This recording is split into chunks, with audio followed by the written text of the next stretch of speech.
Chapter 24. A Fledgling Thief. He was not alone for long. Mrs. Griffin and Stewcat had no sooner vanished from sight than Harvey heard a voice calling his name. The air was still thick with dust, and he had to look hard for the speaker. But after a little time he found her, stumbling toward him. "Lulu?" "Who else?" she said with a little laugh. The lake's dark water still soaked her from head to foot, but as it ran from her body and into the ground, the last traces of her silver scales went with it. When she opened her arms to him, they were human arms. "You're free!" he said, running to her and hugging her hard. "I can't believe you're free!" "We are all free," she said, and glanced back toward the lake. An extraordinary sight met his eyes, a procession of laughing children coming toward him through the mist. Those closest to him were all but returned to their human shape, those behind them still shaking off their fishiness, step by step. "We should all get out of here," Harvey said, looking toward the wall.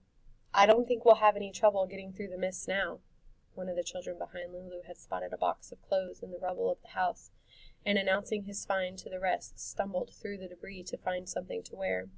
Lulu left Harvey's side to join the search, but not before she'd planted a kiss on his cheek. "Don't expect one from me," said a voice out of the dust, and Wendell stepped into view, beaming from ear to ear. "What'd you do, Harvey?" He wanted to know as he surveyed the chaos. "Pull the place down brick by brick?" "Something like that," said Harvey, unable to conceal his pride. There was a roaring sound from the direction of the lake. "What's that?" Harvey wanted to know. "The water's disappearing," Wendell said. "Where to?" Wendell shrugged. "Who cares?" he said. "Maybe it's all being sucked to hell." Eager to witness this, Harvey walked toward the lake, and through the clouds of dirt in the air, saw that it had indeed become a whirlpool, its once placid waters now a raging spiral. "What happened to Hood, by the way?" Wendell wanted to know. "He's gone," said Harvey, almost mesmerized by the sight of the vortex. "They've all gone." Even as the words left his lips, a voice said, "Not quite." He turned from the waters, and there in the rubble stood Rictus. His fine jacket was torn, and his face was white with dust. He looked like a clown, a laughing clown. "Now why would I take myself off?" he asked. "We never said good-bye." Harvey stared at him with bafflement on his face. Hood was gone, so was his magic. How could Rictus have survived the disappearance of his master? "I know what you're thinking," said Rictus, reaching into his pocket. "You're wondering why I'm not dead and gone. Well, I'll tell you. I did some planning ahead." He drew a glass globe, which flickered as though it held a dozen candle flames, out of his pocket. "I stole a little piece of the old man's magic, just in case he ever got tired of me and tried to put me out of my misery." He lifted the globe up to his leering face. "I've got enough power here to keep me going for years and years," he said. "Long enough to build a new house and take over where Hood left off. Oh, don't look so unhappy, kid. I got a place for you right here." He slapped his thigh. "You can be my bird dog. I'll send you out looking for kitty winkies to bring home to Uncle Rictus." He slapped his thigh a second time. "Come on," he said. "Don't waste my time now. I don't—" He stopped there, his gaze dropping to the rubble at his feet. A terrified whisper escaped his throat.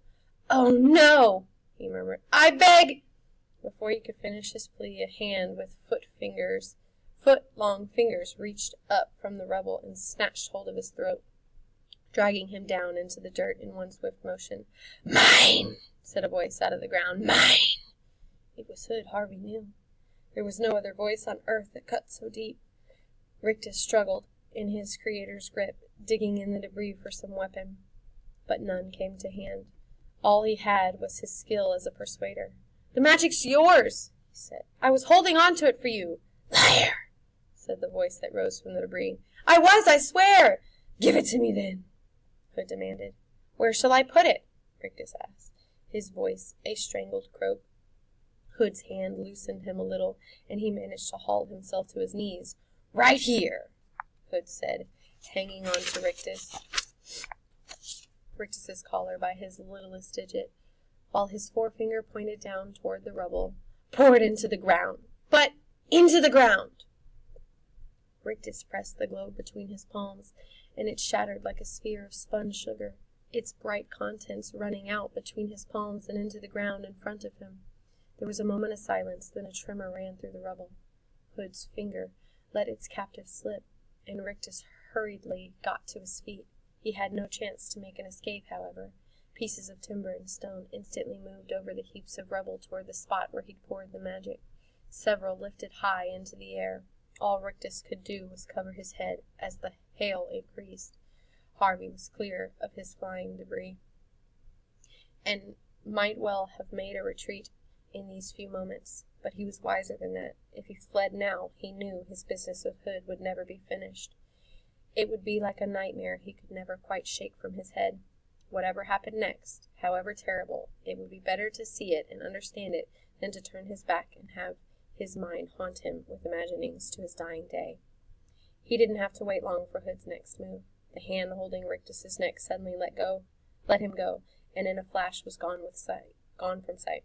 The following moment the ground gaped, and a form appeared hunched over as it climbed out of its tomb in the rubble. Rictus let out a cry of horror, but it was short. Before he could retreat one step, the figure reached for him and turned to face Harvey, held his traitorous servant high. Here, at last, was the evil that had built the holiday house, shaped more or less like a man. He was not made of flesh, blood, and bone, however. He had used the magic Rictus had unwillingly provided to create another body. In the high times of his evil, Hood had been the house. Now it was the other way around. The house, what was left of it, had become Mr. Hood.